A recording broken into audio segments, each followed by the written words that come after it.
দেখো এইটা একটা কপি কল, এখানে একটা 5 কেজির বস্তু ঝোলানো আছে, একটা 2 কেজির, একই সুতো দিয়ে। তো প্রশ্ন হচ্ছে, দেখো একই সুতো হলে একই টান হয়, এও টি টান টি, এইখানেও টি টি টান অনুভূত হবে।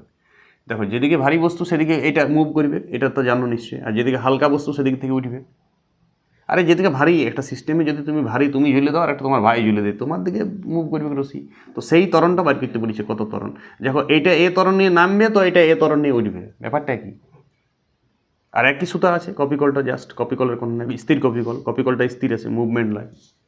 তাহলে বলো এইখানে 2 কেজির ক্ষেত্রে এফবিডি বানাও। দেখো 2 কেজি বলটা কোন দ্বারা উঠছে, টি টি দ্বারা, টান দ্বারা উঠছে। তাহলে এই টানটা এক উঠাচ্ছে, টান জিতে আছে, আর এক নামাচ্ছে কে, আর ওজনটা, ওজন বল তো নিচ দিকে কীরা করছে, তাহলে ওজন বল কত হচ্ছে, এমজি। এমজি মানে 2G এই ক্ষেত্রে।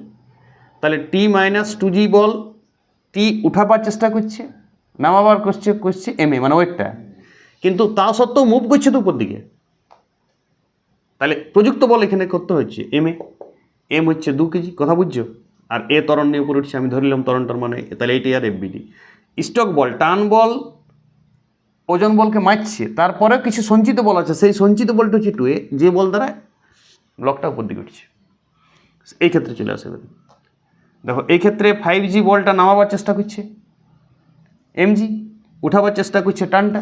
তাহলে কে জিতছে, প্রকৃতপক্ষে কী হয়েছে, ভারী বস্তুর দিকে নামছে, তাহলে জিতছে তো এমজি এই ক্ষেত্রে। তাহলে ওয়াকে আগে করো, এখানে 5A আগে করো, টিটাকে পিছনে করো, আর সঞ্চিত বল এম এ মানে 5 × A, এটা 2 নম্বর সমীকরণ। এই সমীকরণ দুটো ভিড়াইন দাও, দেখো টি কাটা যাচ্ছে। তাহলে থাকছে কত, থাকছে কত, এটা জি বটে।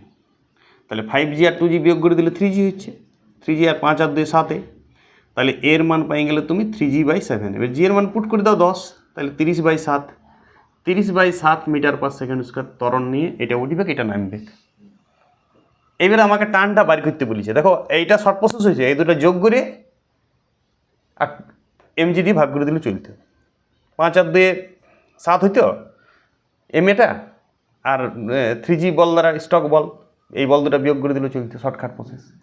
কিন্তু তোমাকে টি এর মানটা তুমি পেতে নাই, টানের মানটা বার করার জন্য সমীকরণ থেকেই করতে হবে। তাহলে এবারে যে কোনো একটা জায়গায় এর মান আর জি এর মান বসিয়ে দাও, এর মান তো তোমার রেডি করা আছে 30/7, বুঝেছ। বা এখানে বসিয়ে দাও 30/7, তাহলে টি এর মান পাই যাবে। তাহলে টি এর মান কত আসছে বলো, 2G মানে 20, আর এটা 30/7 মানে 30 দুগুণে 60/7, তাহলে টি এর মান আসবে 7 দুগুণে 14, 140 মানে 200/7, 200/7 নিউটন। বুঝা গেল। 30/7 নিউটন হচ্ছে ত্বরণ মিটার/সেকেন্ড স্কোয়ার, আর টানটা হচ্ছে 200/T। মাথায় ঢুকিয়েছে।